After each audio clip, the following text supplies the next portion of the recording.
with the non-financial performance measures during the long-term plan, we reduced the number of measures from 111 down to 90.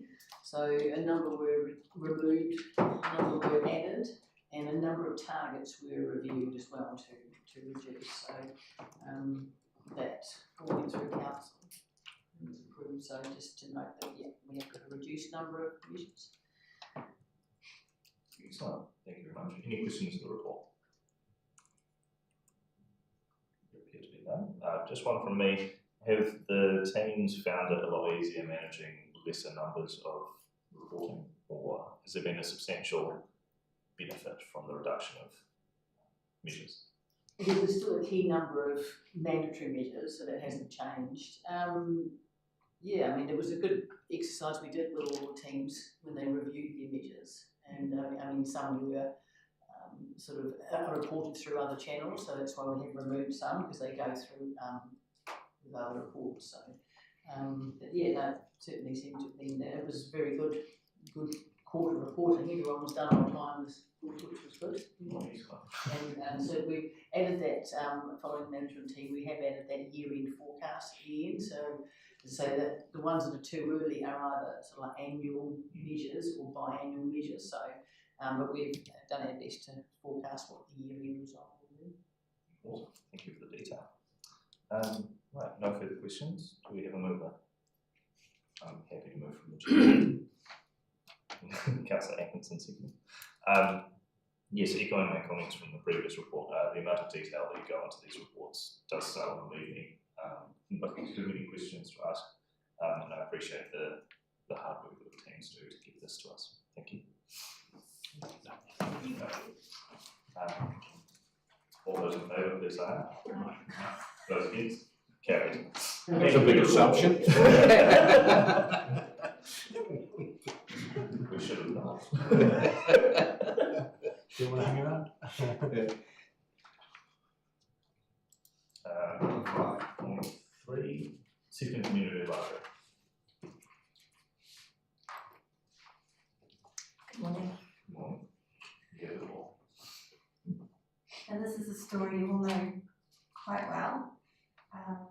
The council has been granting rates remission to this group for the last several years, and so we're requesting one for the 2024-25 year's rates, and very hopeful that this might be the last time we come here asking for a rates remission. I did check with Helmers yesterday to see if there was an update from the High Court. Unfortunately, there isn't, but it's likely to come within the next 8 months or so. So hopefully it'll be wrapped up by the end of this financial year. Thank you. Excellent. Thank you for that. Any questions on the report? Yeah, we've already written off 4,492.93 cents already. Is this building being used for anything at the moment? No, it's basically an abandoned property. From well before the time that the council got involved with rates remissions, there was no use of the property. When I found out about it, the trustees have been paying the rates out of their own pockets for a few years, and it was just that the number of fixed charges and the rates increased, so it was a step up, and they weren't able to do that anymore. So no, it hasn't been used for a number of years. So the question was, every year for the last several years, it's hopefully the last year for rates remissions on it. Is there a use for that building for storage or something where the trustees get a wee bit of money so they can actually look at paying rates on that, or is the building actually? I don't believe so. It's quite derelict. I imagine that whoever does buy the property will clear it and build something new on it.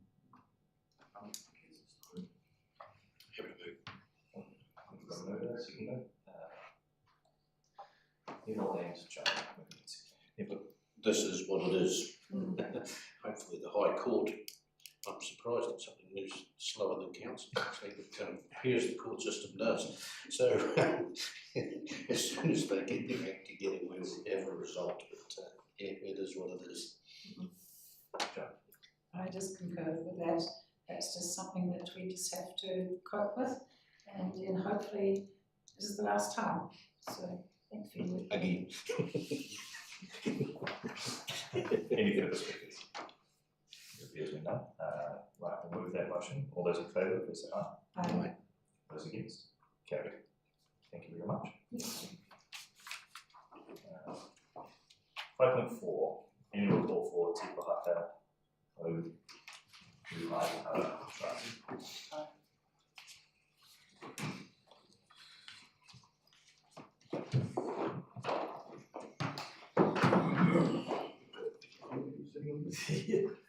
Ooh, this is how it looks.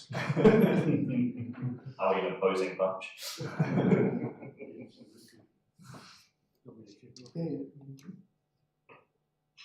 Thank you for the opportunity to present the annual report.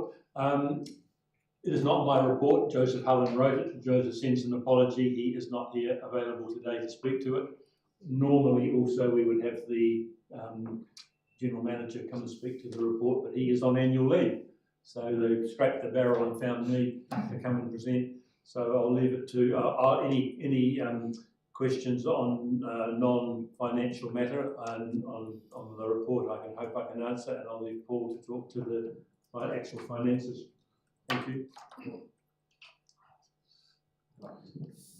Is that open for questions? Yeah, I have a question. Yeah. Any questions for the report? Just one from me. I noticed that the trust is quite capital dense, but there's possibly not quite so much cash flow flowing around that we would want. Does this potentially pose a risk to the council in the coming financial years, or what would your opinion be from a financial perspective? Technically, the trust is its own trust, so the council doesn't directly have to support it, but I'd be well, it'd be a political decision, but I could imagine that the council might want to assist if that was needed. Thank you for that answer. I could add to that, Mr. Chair. Yeah. The actual financial situation is a little bit not perilous, but not in a good place.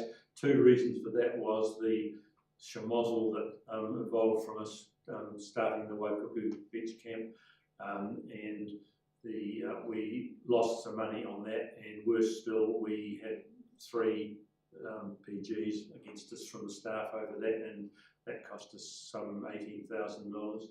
And you will be aware that Ngā Tahu withdrew their contributions earlier this year, which were substantial, but that has been worked through, and there are positive signs now that we're going to get most or all of that coming back from them from another source.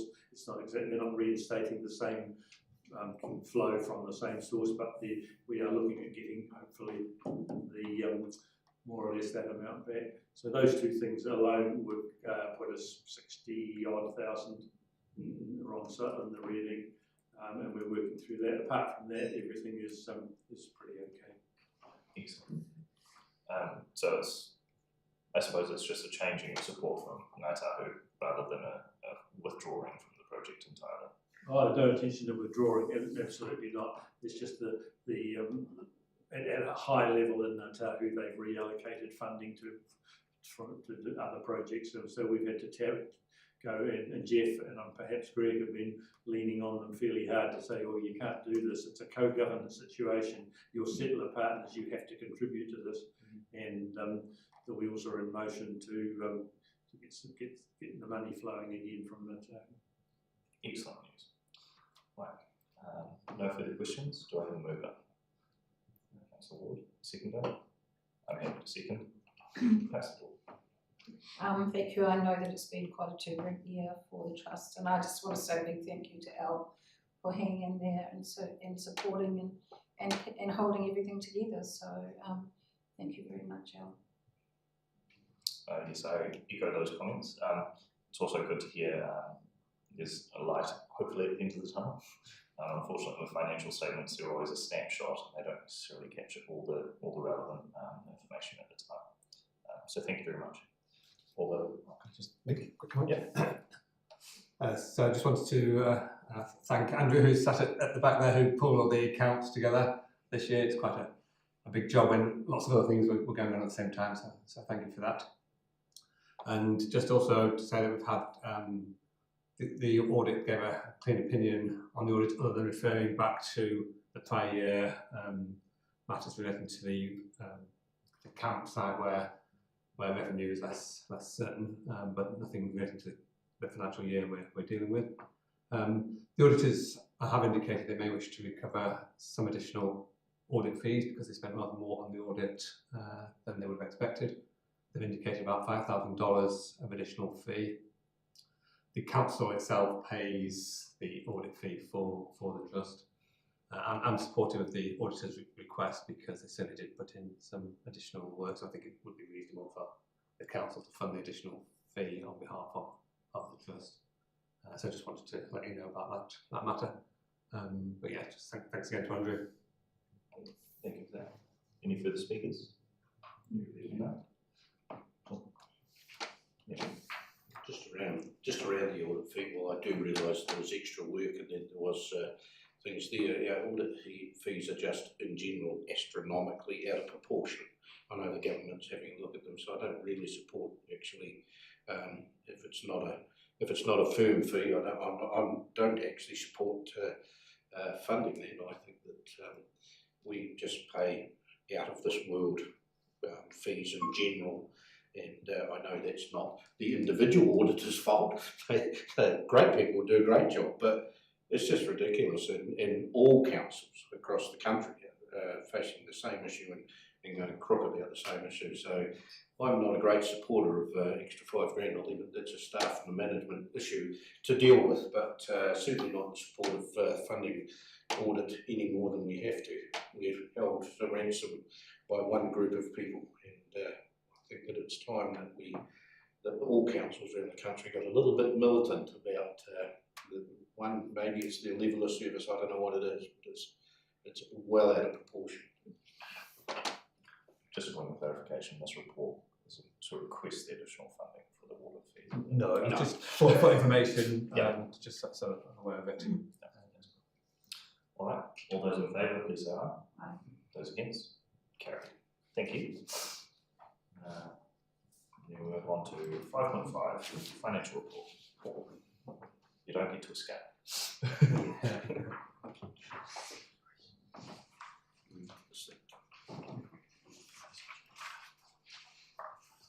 This report is to present the financial result for the quarter ended 30 September 2024.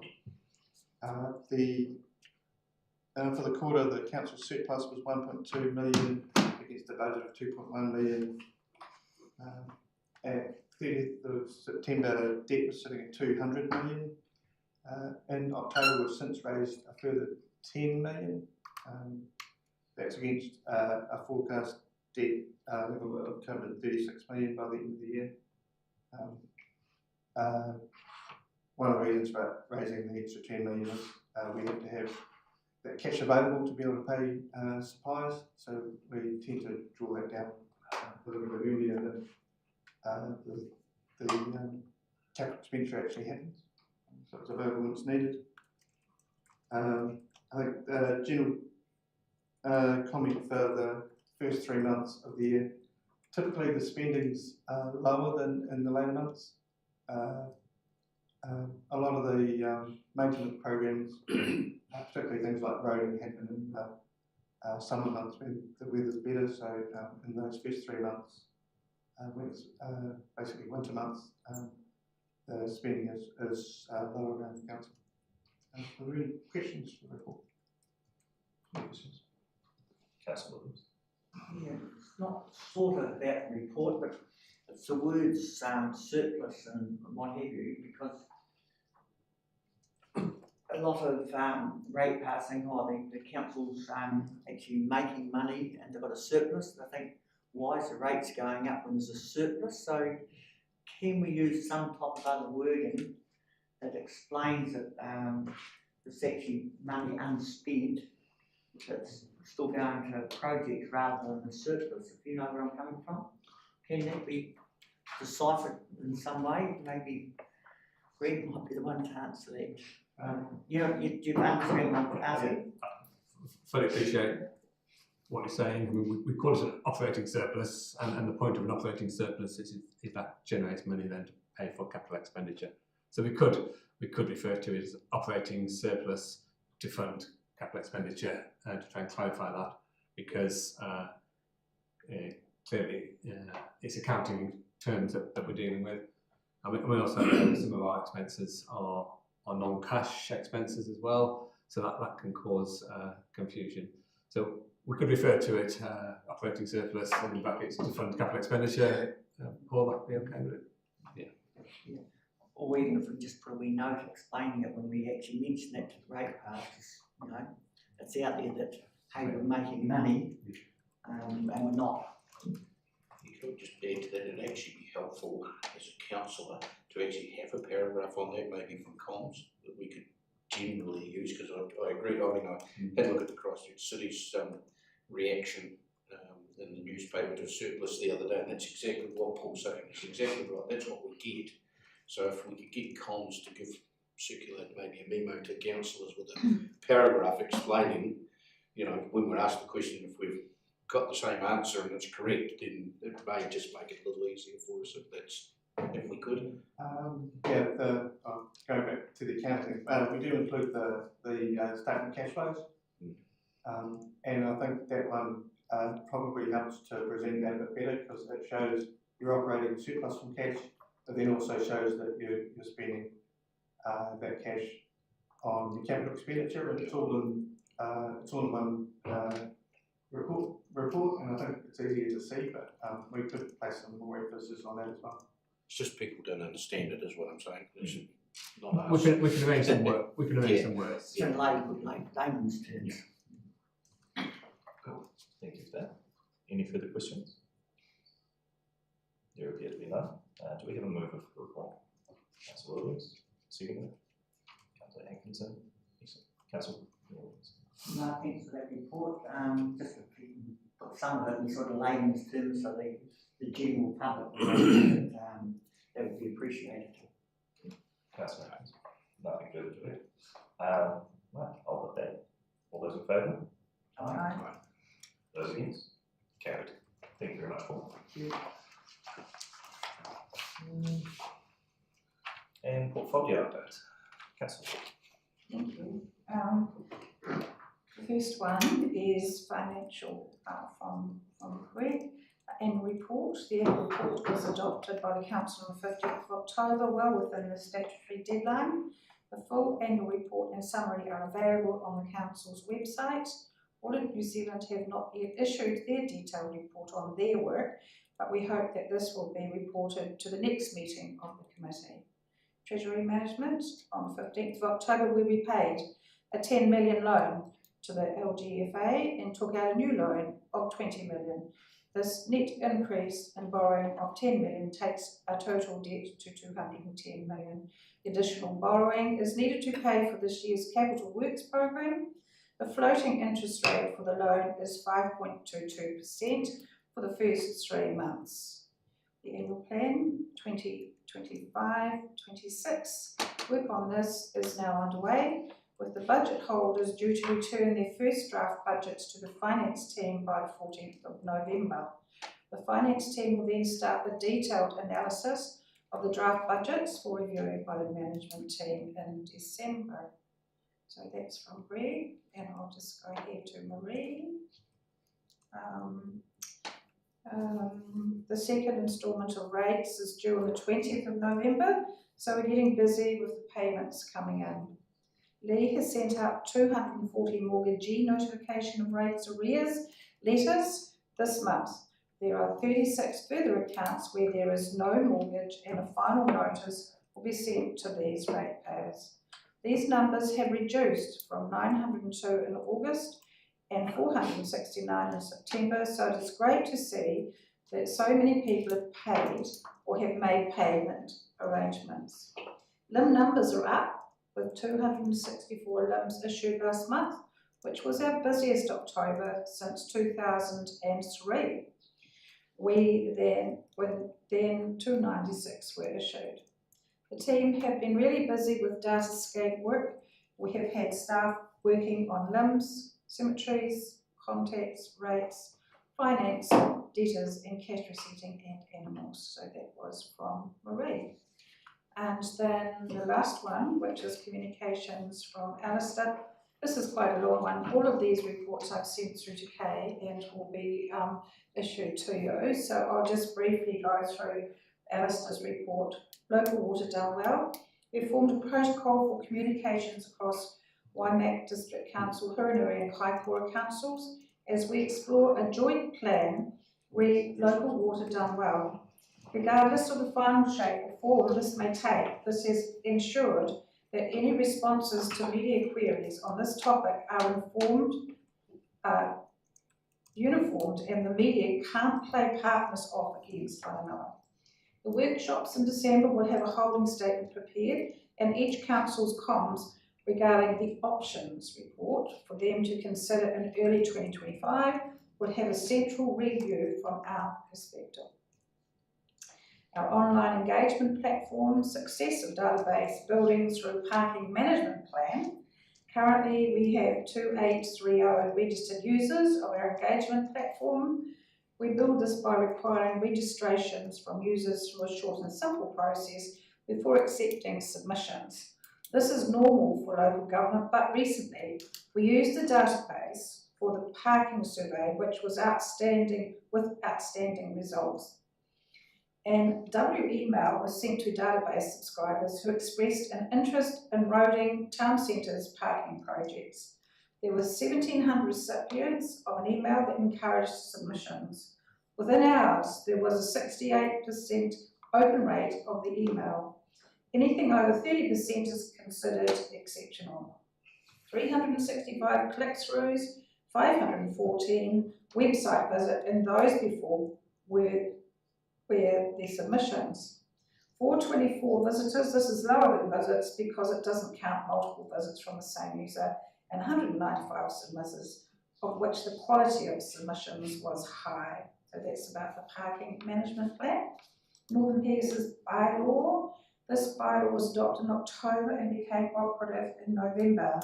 It follows an 18-month engagement process that's involved key stakeholders, members of the public, community meetings. We received feedback from 428 residents on the bylaw and are updating signage and beach access areas in the coming month. Of note is that we are trialling a new signage material that's completely recyclable. I'll share some pics once they're up.